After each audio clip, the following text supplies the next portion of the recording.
வணக்க மக்களே, சற்று முன் கிடைக்கப்பெற்ற மிக முக்கியமான செய்தி ஒன்றை வெளியாகியுள்ளது.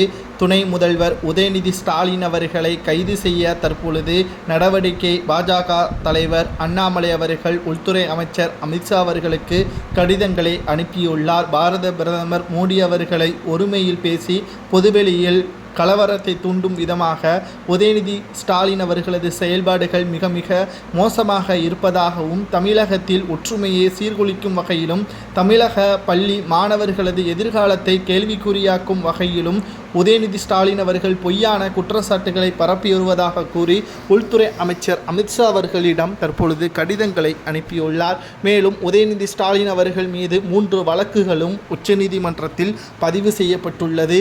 இந்த வழக்கின் விசாரணையின் அடிப்படையில் உதயநிதி ஸ்டாலின் அவர்கள் நேரடியாக விசாரணைக்கு ஆஜராக வேண்டும் என்றும் தற்பொழுது தீர்ப்பும் வழங்கப்பட்டுள்ளது.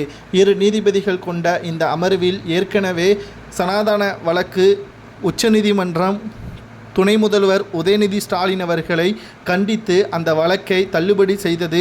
சுதந்திரமாக இருக்கக்கூடிய உதயநிதி ஸ்டாலின் அவர்கள் மீது மீண்டும் கலவரத்தை தூண்டும் விதமாக உதயநிதியின் செயல்பாடு, அவரது பேச்சு, பாரத பிரதமருக்கு கொடுக்கக்கூடிய மரியாதை கொடுக்காமல் இருப்பது என்ற பல்வேறு குற்றப்பிரிவுகளது வழக்கு பதிவு செய்து விசாரணையும் நடத்துவதற்கு உச்சநீதிமன்றம் தற்பொழுது உத்தரவுகளை பிறப்பிக்க உள்ளதாகவும், இதனால் அதிரடியாக கைது செய்யப்பட வாய்ப்புகளும் இருப்பதாக கூறப்படுகிறது.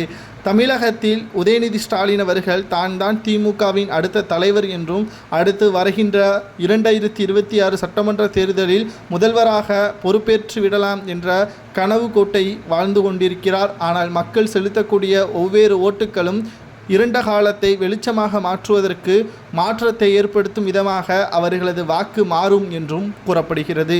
கருத்து கணிப்பின் தற்பொழுது புதிதாக தமிழக வெற்றி கழகம் உட்கட்சி மோதல் இருக்கக்கூடிய அதிமுகவுடன் கூட்டணி வைத்து பாஜகவுடன் இணைந்து கொண்டால் நிச்சயம் திமுக டெபாசிட்டை இழுத்து எதிர்க்கட்சி அந்தஸ்தை கூட இழக்க நேரிடும் என்ற தகவலும் வெளியாகியுள்ளது. முதலில் உதயநிதி ஸ்டாலின் அவர்களை விசாரணை செய்ய வேண்டும். அதற்கு பிறகு பாரத பிரதமர் மோடி அவர்களை ஒருமையில் பேசியதற்கான விளக்கத்தை அவர் கொடுக்க வேண்டும். அது மட்டுமல்ல, உதயநிதி ஸ்டாலின் அவர்களால் பொதுவெளியில் பேசக்கூடிய அவரது பேச்சுக்கள் அனைத்து மக்களையும் பாதிப்படையக்கூடிய வகையில் இருப்பதால் அவரது துணை முதல்வர் பதவியும் பறிக்கப்பட வேண்டும் என்று அண்ணாமலை அவர்கள் போட்ட இந்த மனு உத்தரவில் உச்சநீதிமன்றம் என்ன தீர்ப்பு வழங்கலாம், அவரது துணை முதல்வர் பதவியை பறிக்கலாமா அல்லது அவருக்கு சிறை தண்டனை வழங்கலாமா என்பதை உங்களது கருத்துக்களை மறக்காமல் கமெண்ட் வாயிலாக கூறுங்கள். இதுபோன்ற துணை முதல்வர் தமிழகத்திற்கு தேவையா என்பதையும் மறக்காமல் கமெண்ட் வாயிலாக கூறுங்கள். நன்றி, வணக்கம்.